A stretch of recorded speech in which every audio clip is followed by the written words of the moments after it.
This is just a really short video to help those of you with the reading content of your maths task today. So question 1, what is the scale counting up in? What is the scale counting up in? Now remember, the scale is this guy over here, so we need to count all of these lines, and then whatever number we get, we need to divide it into our top number, which is 20. Okay, you might want to pause the video and do that number 1 first. Question 2, what colour eyes are represented by the green bar? So by the green bar, what colour eyes are represented by the green bar? So we need to go over here. So we've got brown, blue, hazel, green, grey.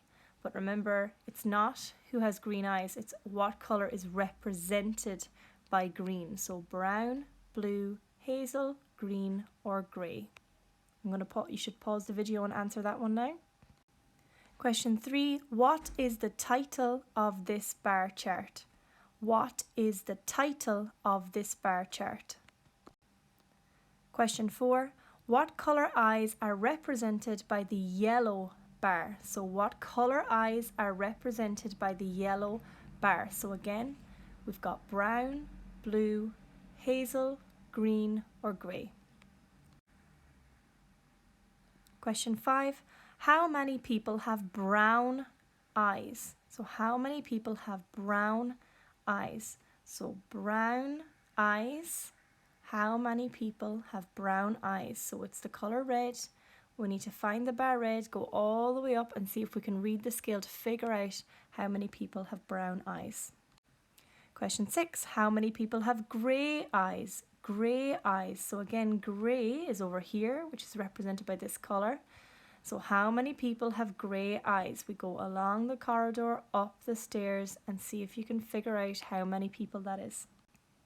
Question 7, how many people have hazel eyes? Hazel eyes. So if we go over here, there's our hazel. Again, go along the corridor, up the stairs and check how many people have hazel eyes. Now our challenge question, what is the difference between the amount of people with green eyes and grey eyes? Now if we're thinking about the difference between two numbers, that is going to be a takeaway sum. So the difference between the amount of people with green eyes and grey eyes. So people with green eyes is the yellow bar, so you need to figure out how many people that is. And then you need to figure out how many people have grey eyes, which is the blue bar. And whatever you get for this one, you need to take away the smaller number from the bigger number to find the difference.